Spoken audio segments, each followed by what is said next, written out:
7 चीजें ऐसी हैं, कितनी चीजें, जोर से बोलो, 7 चीजें ऐसी हैं जो तुम्हारे घरों को बर्बाद कर देगी, तुम्हारे घरों को वीरान बना देगी, तुम्हारे पैसे की बरकतें खत्म कर देंगी। सहाबा ने अर्ज किया वो 7 चीजें क्या है?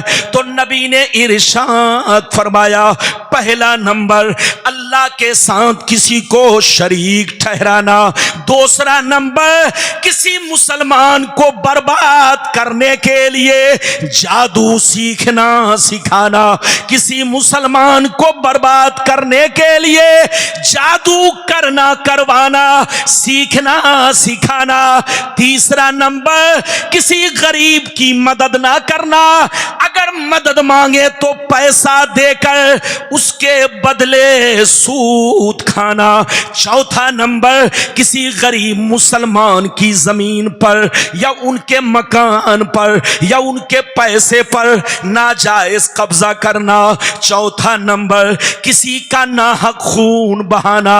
पांचवा नंबर दीन की बात आ जाए। छठवां नंबर दीन की बात आ जाए तो पीठ दिखाकर भागना। सातवां नंबर पाक दामन औरतों पर या मर्दों पर झूठा इल्जाम लगाना। ये 7 चीजें ऐसी हैं जो तुम्हें हिलाक कर देंगी, तुम्हें बर्बाद कर देंगी। इसलिए शिर्क से बचा करो, शिर्क से तौबा करो, जादू से तौबा करो, सूद से तौबा करो, नाजायज माल कमाने से, नाजायज पैसा कमाने से तौबा करो, नाहक खून बहाने से तौबा करो, दीन के मामले में पीठ दिखाने से तौबा करो, और बिना किसी सबूत के किसी पर झूठा इल्जाम लगाने से तौबा करो। अगर तुम तौबा नहीं करोगे तो हिलाक हो जाओगे, बर्बाद हो जाओगे, तुम्हारे पैसे में बरकतें नहीं होंगी, तुम्हारी नस्लें दुनिया से मिटा दी जाएंगी। बात समझ में आ रही है? और जोर से बोलो, बात समझ में आ रही है? माशाअल्लाह, मैं आपसे बहुत खुश हूं। हमारी मां बहन भी इज्जत से बैठी हैं, आप लोग भी इज्जत से बैठे हैं। अच्छा ये बताइए, किसी को खबर है कि हमारी मौत कहां आएगी? बोलो, हाथ उठाकर बोलो, किसी को मालूम है? कोई कह सकता है कि हमारी मौत मुंबई में आएगी, कोई कह सकता है कि हमारी मौत अमेरिका में आएगी, कोई कह सकता है कि हमारी मौत देवीपुर में आएगी, कोई कह सकता है कि हमारी मौत मालदा बंगाल, बोलो, शमशी रतवा में आएगी। नहीं हजरात, इधर देखिए, मौत का वक्त किसी को मालूम नहीं, मौत कहां आएगी किसी को पता नहीं। आपका कुरान कहता है, ऐनमा तकूनु युद्रिकुमुल मौत वलौ कुंतुम फी बुरूजिम मुशय्यदा। गर्चे तुम पहाड़ में जाकर छुप जाओ, गर्चे तुम शीशे के मकान में छुप जाओ, गर्चे तुम जमीन के तहखाने में बैंकर में छुप जाओ, लेकिन मौत तुम्हें वहां भी पालेगी। मौत के लिए कोई रास्ता नहीं है, तुम बंद नहीं कर सकते। तुम पत्थरों के अंदर पैक हो जाओ, लेकिन मौत वहां भी पहुंचेगी। तुम शीशे के मकान में आ जाओ, मौत तुम्हें वहां भी पहुंचेगी। तुम बैंकर में छुप जाओ, मौत वहां भी पहुंचेगी। कुरान कहता है तुम कहीं भी रहो, मौत तुम्हें पालेगी। कहीं का मतलब गोया तुमको पता नहीं है कि मौत कहां आएगी, और जब तुमको पता नहीं कि मौत कहां आएगी तो शिर्क से बचो, शराब से बचो, जुआ से बचो, चोरी चमारी से बचो, गुंडागर्दी से बचो। न जाने हमारी मौत किस हाल में आ जाए।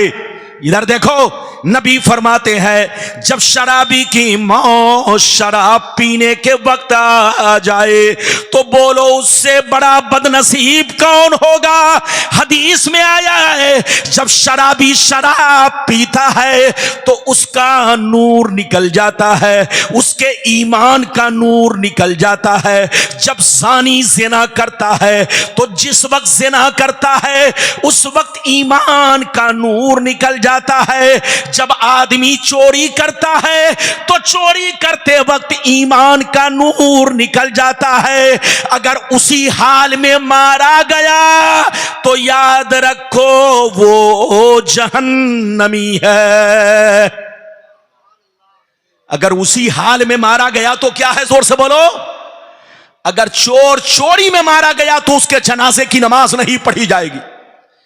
अगर जानी ज़िना की हालत में मारा गया तो बोलो उसके जनाजे की नमाज नहीं पढ़ी जाएगी। डकैती में मारा गया तो उसके जनाजे की नमाज नहीं पढ़ी जाएगी, उसको दफन कर दिया जाएगा। तो याद रखो वो काम मत करो, न वो काम करने का इरादा करो कि आखिरी वक्त में तुम्हारे जनाजा की नमाज लोग ना पढ़े, आखिरी वक्त में तुम्हारे लिए लोग दुआ ना करे। ऐ मुसलमान, मरना है तो कुरान पढ़ के मरो, मरना है तो बोलो नाते रसूल पढ़ के मरो, मरना है तो दरूदो सलाम पढ़ के मरो, मरना है तो माँ बाप की खिदमतें करके मरो, मरना है तो गरीब तलबा को खाना खिलाकर मरो। इनका खाना खिलाना भी आपके जन्नती होने की अलामत है। अभी तो मैंने आपको 2 हदीस सुनाई, लेकिन लगता है आप लोग थक गए। अरे बोलो थके तो नहीं, जोर से बोलो थके तो नहीं। आगे पीछे वाले हाथ उठाकर बोलो इजाजत दो तब बोलूंगा, जबरदस्ती नहीं। जब तक आपका दिल लगेगा गुलाम रब्बानी हदीस बोलेगा, हाथ उठाकर बोलो सुभान अल्लाह। इजाजत है ना, जोर से बोलो इजाजत है। अगर इजाजत है तो बड़ी शानदार हदीस। हमारी बर्बादी का कारण क्या है, 2 हदीसें लाइन से सुनाऊंगा। जो ध्यान से नहीं सुन वो मुसलमान कितना खुश नसीब है जिनको देखने आसमान के फरिश्ते, अरे बोलो, जिनको देखने आसमान के फरिश्ते आते हो। हमारी माँ बहन अगर कुरान की तिलावत करती है, हमारी माँ बहन शौहर की खिदमत करती है, हमारी माँ बहन पर्दे में रहती है, तो उसे देखने आसमान के फरिश्ते आते हैं। और आसमान के फरिश्ते ऐसी औरतों पर फख्र करते हैं। और हमारा मुसलमान भाई अगर घर में बैठे बैठे कुरान पढ़ता है, नमाज पढ़ता है, अपने बच्चों को कुरान पढ़ाता है, सही तालीम देता है, नेक काम करता है, तो आसमान के फरिश्ते हसरत भरी नजर से उसे देखते रहते हैं। ऐ हमारे बच्चों, वो काम मत करो कि तुमको गुंडा देखे, वो काम मत करो कि तुमको शैतान देखे, वो काम मत करो कि तुमको शराबी जुआरी देखे, वो काम करो कि तुमको आसमान के फरिश्ते देखे। अभी तो मैंने आपको एक हदीस सुनाई है, लगता है आप थक गए। थके तो नहीं? अगर थके नहीं है तो दूसरी हदीस सुनिए, कलेजा दहल जाएगा। सारा मजमा हाथ उठाकर बोलो सुभान अल्लाह, और जोर से बोल दो सुभान अल्लाह, और जोर से बोलो सुभान अल्लाह। माशाअल्लाह, गौर से सुनो। मिशकान शरीफ, जोर से बोलो मिशकान शरीफ, जिल्दे अव्वल बाबुल कबायर सफा नंबर 17 की हदीस सुनो।